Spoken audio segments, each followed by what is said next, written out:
And our next guest, Dan Magaffin, is a cast member of Anastasia, which is opening at the Academy Theater this Friday. Dan, welcome. It's nice to have you here on First at 4. Glad to be here. Yeah, so you're relatively new to the area. You were kind of telling me there while we were watching the cruise line. You're originally from Canada. Yes. But you're brought to Meadville as your partner's working at Allegheny. Yes. I always love to know why people come to this area. Like, not why, but what brings you to this area. It's always fascinates me. But you're finding your niche by doing a show at the Academy. Is this your first show with them? This is my first show with them, yes. Yeah, it's a great theater. Oh, it's an amazing theater. Yeah. Unreal theater. I know, it's beautiful. They do a great job. So tell us about Anastasia. So Anastasia is based off of the cartoon movie musical that was released in the late 90s.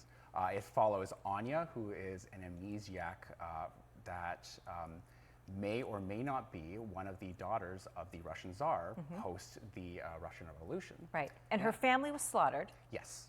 But there was some discrepancy when they found bodies that perhaps hers was not there. Exactly. And that created the lore for decades, really. Exactly, exactly. Yeah, so her grandmother had escaped to Paris, and she was in an unknown situation and could or could not be alive. So the plot of the musical follows her journey trying to get from Russia to Paris to find her grandmother. Or may not grandmother. Yeah. So who do you play? I play Dmitri. So I am a orphan that grew up on the streets of St. Petersburg, and with the help of my comrade Vlad Popov, who is a faux aristocrat, we can concoct a plan to teach her who Anastasia is and make her into the princess that she forgets that she ever was. Yeah, it's so where do you fall on this? Do you I know that this is a musical, but do you think that that the woman who thought maybe she was Anastasia was Anastasia? You know, I would say yes, mostly because I play Dmitri and I'm the person that truly believes it with all my heart. Yes.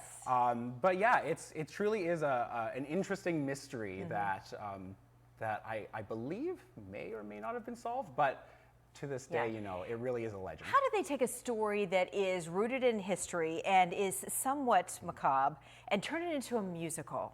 Yeah, it's very interesting how they do that. There's a couple of points within the story that you're like, oh, I see what they're trying to do here to make it and stitch it up together. But they do it with like a really good score, I would say. Yeah.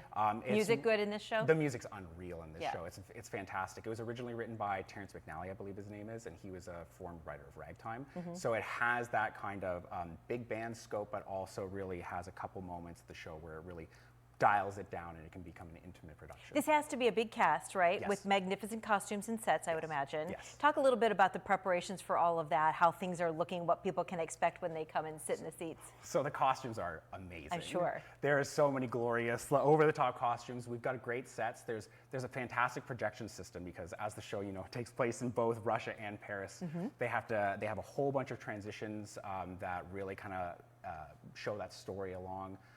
It's going to be fantastic. We've got a cast of 30 people. It's going to be so great. I love looking at the pictures too that the Academy sends because it really looks like it's going to be spectacular. Yeah. Again, it opens this weekend, correct? And you run weekends through the end of February. Yeah, the 2nd through the 25th. 2nd through the 25th. We've got 7:30 evening shows on Fridays and Saturdays. We've got some Sunday matinees in there as well, and I believe we have 1 or 2 Saturday matinees as well. Yeah, so head over to the website and get your tickets and go see Dan in Anastasia. It's going to be a great show. Dan, thanks for joining us today. Thank you so much. Yeah, it's nice to have you.